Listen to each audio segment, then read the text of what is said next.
up, my survivor thrivers? It is me, authentically Regina B, and I am back filming another video. I filmed one yesterday and I'm just gonna go ahead and film one today because I actually have like some time to do it. My daughter is actually taking a nap, and so I just wanted to come in and share with you guys what's going to be going on in week 2 of the cognitive behavioral therapy in 7 days, Retrain Your Brain. I started the introduction to week 2 today. And I also completed, you know, a little bit of my journal, let that go.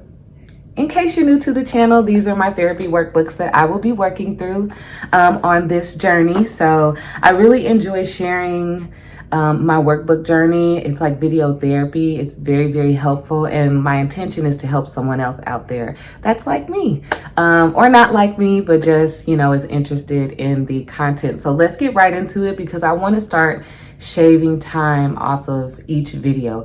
And the last video, which I will be posting today, which is Tuesday, October 5th, it's only 28 minutes technically, but at the end of that, I added on some mini vlogs that I did on Sunday after my run. So that's what made it look like it's 38 minutes, but it's really only 28 minutes. So getting into this, I have been doing the daily activity that was suggested on the last day of week 1, day 7. And as you can see, I've been entering stuff, rating stuff, and it's actually been fun. I thought it would be like, I'm not gonna be able to be really thinking about what I'm doing from 10 to 11, but I have. It's weird, I have. So let's get into the introduction. So this is week 2. It says getting back to life. Why start with behavior? So I'm just gonna share some of this. So on some of these, he's giving a scenario, or he's giving like a what he discussed with a client to give you a better understanding of what he's talking about. But I'm not going to read all of those because I honestly feel like his explanations are really, really good without, you know, giving the, I guess, testimonial from sessions he's had with other people. But week 2, getting back to life. Last week, you did the crucial work of figuring out what changes you want to make. Over the past week, your tasks were to review your treatment goals and to monitor how you're spending your time. Now it's time to put your plan into action. So he's talking about his client, Kat. And so let's skip over to here. So as he's talking about Kat, it says, we can see in Kat's situation many of the elements of anxiety and depression. Her mood is low most of the time. She's worried about her future, and she's starting to think more negatively about herself. Her activities bring her very little joy or satisfaction, and she has little motivation to do things she loves. Many people who come to me for treatment describe life situations that resembles Kat's. In fact, their circumstances sound a lot like what we would create for someone if we wanted to make her depressed, high stress, low reward, and minimal engagement. When the little energy we have is spent doing the things that are unrewarding, we continue to deplete ourselves mentally, emotionally, and spiritually. In this program, as in many CBT programs, we'll start by getting ourselves to do more of the things we find rewarding. Part of the B of CBT. And what happened to Kat, I'll just give you a real quick rundown. She met her boyfriend in college. She decided to relocate with him to Boston, and I think she was from Seattle. They were engaged. They were living in an apartment together. They amicably broke up. And she also had become friends with his friends because she didn't know anybody in Boston. They broke up. The people that said, oh, we're great, you guys are amicable, were really just starting to not reach out to her. And she would see on social media that they were hanging out with him. And so she just started to become depressed. Like the things that she used to like to do, she didn't enjoy anymore. Like it says she enjoyed running, but she would have to force herself. And it says the only thing she looked forward to is eating ice cream and sitting in front of the TV. So now we're going to get into why start with behavior. And he says, CBT addresses both thoughts and behavior. We could start with either one, but most often CBT begins by addressing behavior. Why is that the case?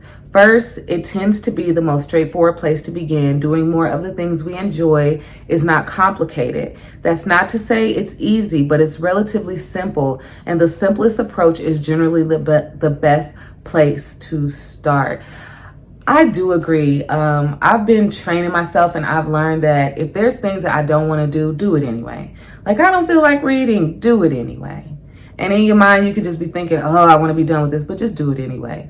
You know, if it's like, I want to go for a run, but I don't feel like it, just do it anyway. For me, every time I finish a run, I feel better. It doesn't matter what I've been struggling with in my head, what anxieties are trying to force their way into my life.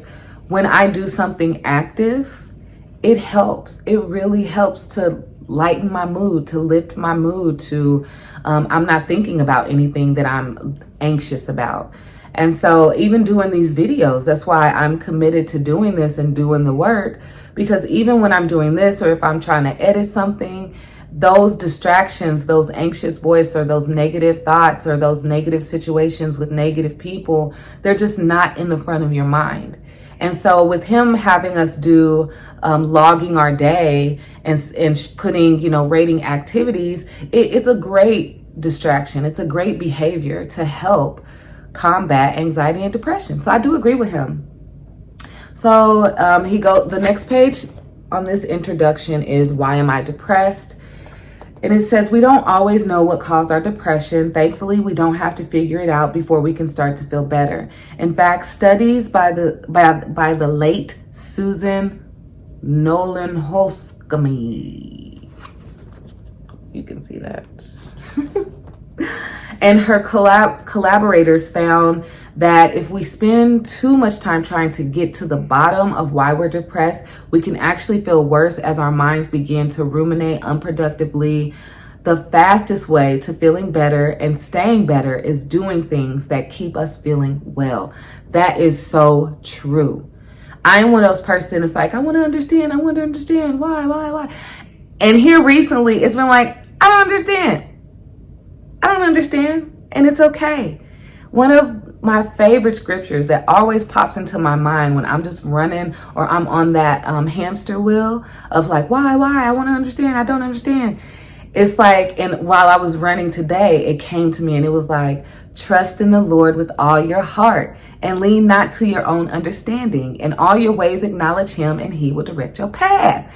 And I was like running, and I was like, oh my God, right? I don't have to understand.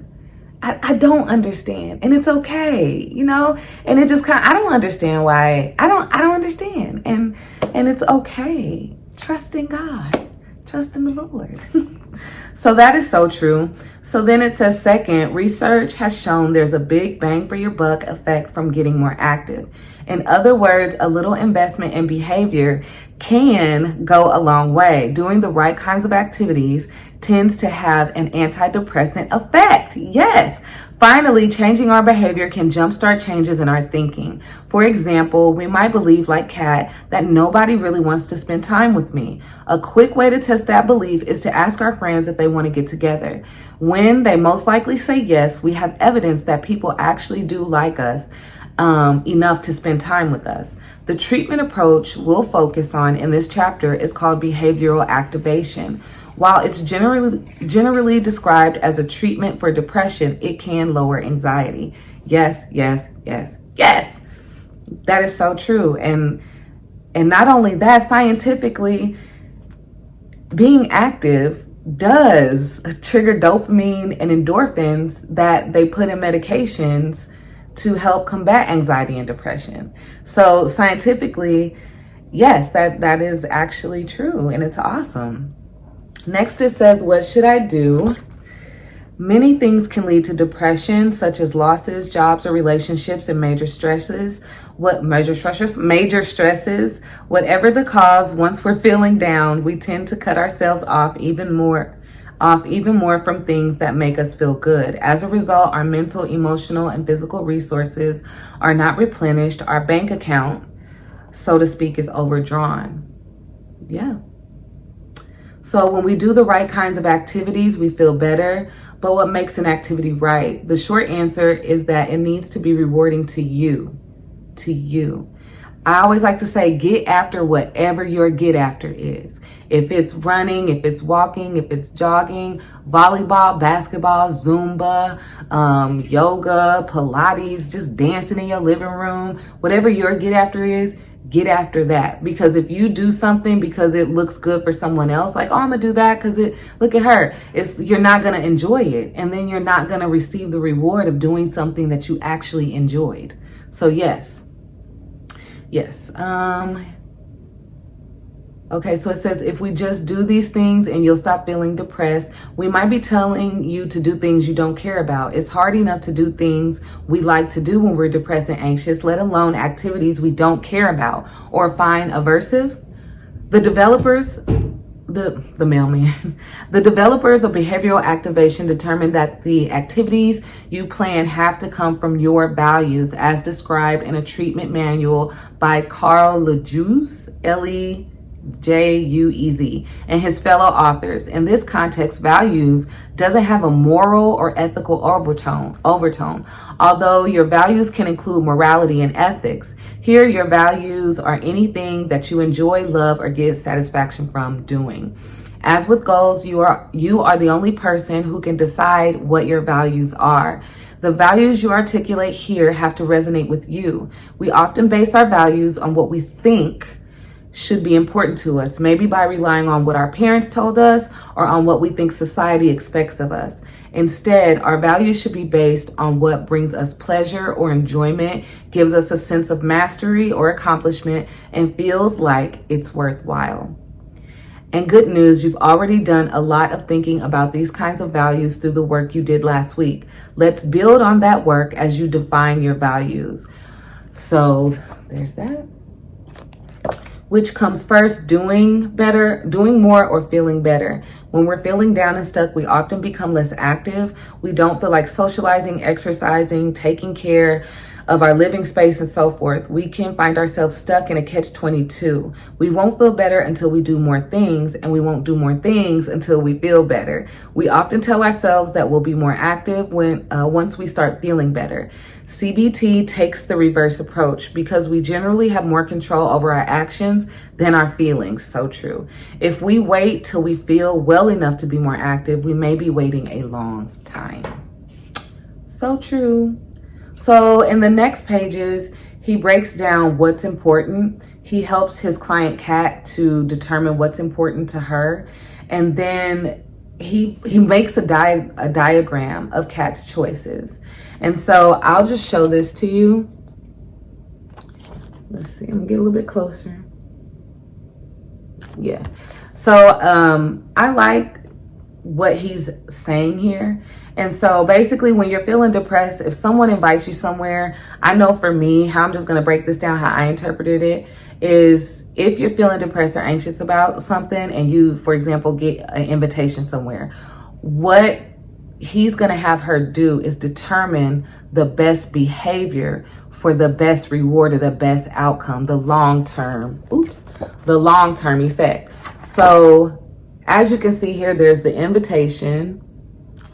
And then the option is to go out or to stay in. That's the behavior. You can either go out or you can stay in. So the short-term effect of going out is you'll feel discomfort because you don't feel like it. Like you're like, I don't feel like it. I'm depressed or I'm anxious and I don't like social settings. So you'll feel discomfort and you're going to be putting forth high effort, it says. Then it says the long-term effect is build rewarding friendships.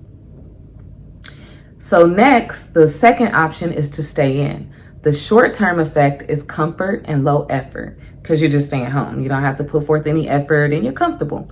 And then the long-term effect is continued loneliness. So you have to look at the behaviors and then say, which long-term do I want?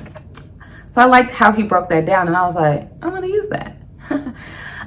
So then he says, how do we engineer activities that will stop the short-term reward reward we get from withdrawing and increase our long-term reward by doing things we really care about. There are 3 main steps. 1, decide what you value in the areas we examined last week. 2, come up with activities that fall under each of those values. And then 3, plan and complete specific activities. As an example of a value and some corresponding activities might be: value, beautifying my living situation. The activity can be to weed the front garden bed. The activity can be to plant flowers, and the activity can be to buy cut flowers. In the next section, we'll look at clarifying our values. So that's So next he talks about values, and he says, notice in the example above that values have no endpoint. There's no time when we say we've completed beautifying our living situation. Values can extend through our entire lifetime. Activities, in contrast, are specific and have a beginning and an end, though they can be repeated as many times as we wish. Using the values and activities form, starting on the next page, write down some of your values under each life area. There are 3 steps under each life area, and it's okay if you come up with more or fewer for each one. Keep in mind, your values don't have to be heavy or dramatic. Anything that makes our lives better is a value. For now, leave activities blank. Okay, and so this is the next page. And as you guys know, I'm not writing in the book because it's not a lot of space, especially for my size of writing. And I have not started this. I kind of considered everything I just read today. I kind of felt like it was more of an introduction to the week. It was just a lot. And so I'm like, I'm going to start this portion of it, writing the values, and then going into this page. That's going to be day 1. So what I just read to you was the introduction, helping us to understand what we're going to be doing this week throughout these 7 days. And then I'm going to get started on the activity, the values, the values and activity form. So that's going to be tomorrow. And I'm looking forward to it. I really am. I love that he described that values don't have to have a moral or ethical deep meaning. It could just be, I value having a beautiful living space, and that's just so awesome. So I hope that information helps you. If I read too fast, please go back through and rewatch it again. When I get on camera and I start reading, I want to get through it because the minutes are going, and I know very, very well from having 4 children, the mind can only absorb what the seat can endure. And so sometimes I just try to get through it fast, but that's what we're doing in this. And so then today on Let That Go, what does she talk about today? Careening careers. Sometimes problems at work can make you feel as if you're flying off the rails, whether it's something large or small, a person or a project. It's helpful to take things into a lower gear and approach the issue slowly. And I love the pictures that she has to go with different things.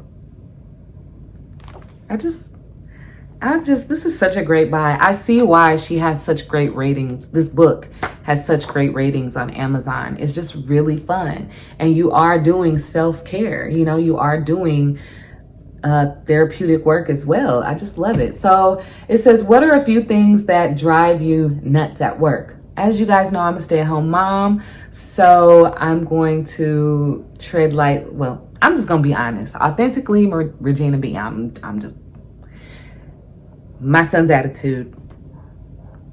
I said it. He's a teenager. I've been a teenager. Never been a mom parenting a teenager.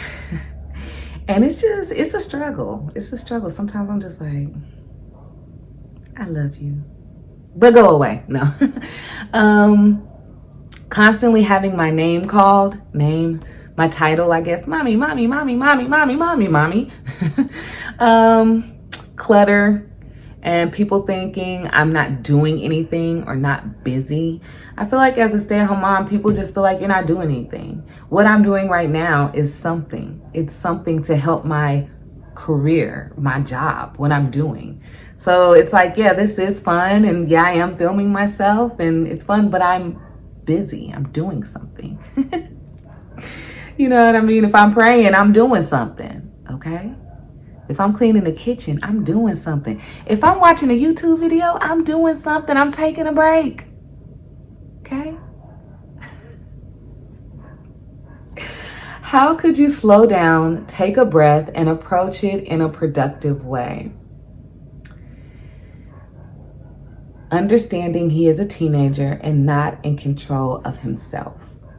He's in control of himself, but we know as teenagers, we're emotional and we're moody and we don't know why. Like, what I even know now, just as a teenager, you know even less of. And you don't have the tools, the mental tools to even try to, you don't have this to try to get to the bottom of it. You know, and you're not going to understand it because you're hormonal and you're growing. Remember, it is a blessing and a gift to be a mommy. Who cares what people think about my work? They're not in my profession to be able to understand or relate. All facts. So that's what I came up with. That's what was today in the journal. And I greatly enjoyed it. I'm looking forward to doing the work tomorrow. He says for now, just do the values. So, you know, he's going to have us write down, again, I'll show you, but it's going to be the values of relationships, education and career values, faith, expansion, meaning values, physical health values, recreation, relaxation value, and domestic responsibility. I'm not sure why he has 2 lines here. Maybe we're supposed to, oh, okay, so I don't know. He has like 2 lines for values, as you can see. So I don't know if he wants us to come up with 2 values in each area. Obviously he does. And so I'm looking forward to doing that tomorrow. You can find a copy of this form, and I'm going to show you this one last time, but I'm going to try to remember to put it in the description box. Here's this website if you guys want to do this worksheet as well. That's awesome that he has a free resource for these papers. That's like so cool. But yeah, I'm going to put a period in it. Thank you so much for watching these videos. Thank you for your support. I greatly, greatly appreciate it. It has been a fun journey. The last workbook that I finished was such a blessing to my life, and I really enjoyed doing it. And the fact that I finished it just made it rewarding for me, because I enjoy workbooks. Like even as a kid, remember when we were little and in school and we had those activity workbooks? I always enjoy doing those. And so this is similar to that, but the adult form. And so I really am enjoying it. And I'm glad that the idea came to me to film myself doing my workbooks, because I enjoy it. And I just want to shout out CD. You're the reason that I kept going. Thank you so much. Your support really, really helped me. Like I say in every video, I'm gonna always shout you out because you were my day one. Thank you so much for your support. Thank anybody who watches this video for your support. I greatly appreciate it. You know, I'm small, but I hope to grow, and I hope that this video helps someone who may be interested in trying something new, who maybe not doesn't have a therapist or isn't, you know, into, you know, therapy, going to someone. I'm by no means a therapist, but I do enjoy doing therapy workbooks. Something I've discovered about myself. So thank you so much. If you have enjoyed this video, hit the like button. If you haven't enjoyed the video, hit the like button. Definitely leave a comment and subscribe to the channel if you are not already subscribed. Thank you again so much for watching this video. And I always want you to know, I always want you to remember, you matter. And I just wanted to come back on and say one more thing. I usually have my hair wrapped up, but these are my starter locks. And I always have it covered because it's at a very short stage. They call it the ugly stage, but I don't like calling it that because I don't feel that it's the ugly stage. I feel that it's the adjusting stage. But, you know, who am I to come in all new and try to change terminology? But yeah, this is it. And like I said, I'm thinking about taking them down because right now they're technically just 2-strand twists. And I'm not fully locked. So I'm thinking about taking them down and just getting some braids because that's my favorite way to wear my hair. So yeah, but these are my little starter locks, and I thought I would just do something different for you guys since I'm always, you know, in a head wrap, and I probably will oftentimes be dressed as I am because, you know, I'm a stay-at-home mom. I'm not gonna waste clothes. To, you know, but maybe in the future I will. So anyway, let me shut up. Peace, peace, peace, peace.